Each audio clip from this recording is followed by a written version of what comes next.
आज अंतर्जातीय art of giving दिवस 220 रु अधिक देश में पालन करा जाउछि आर्ट ऑफ गिविंग दिवस।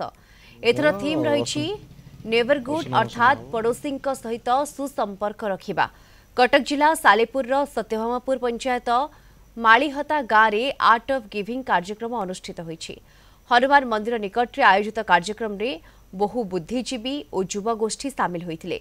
डॉक्टर अच्युत सामंतଙ୍କର एभली महत् कार्यक्रम को प्रशंसा करथिले।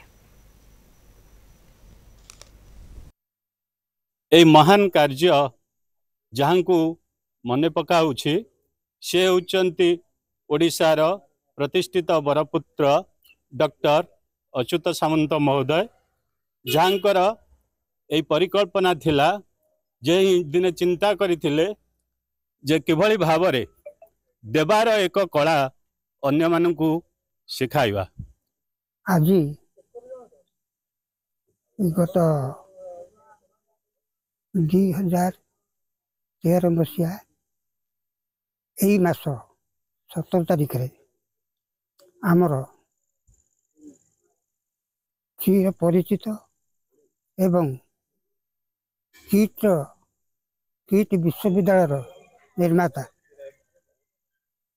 श्रीजुक्त अच्युत सामंत प्रयास रे आज दिन देवार गोटा कि सुख अच्छी से प्रमाणित करने आज दिन पालन करा जाउछि।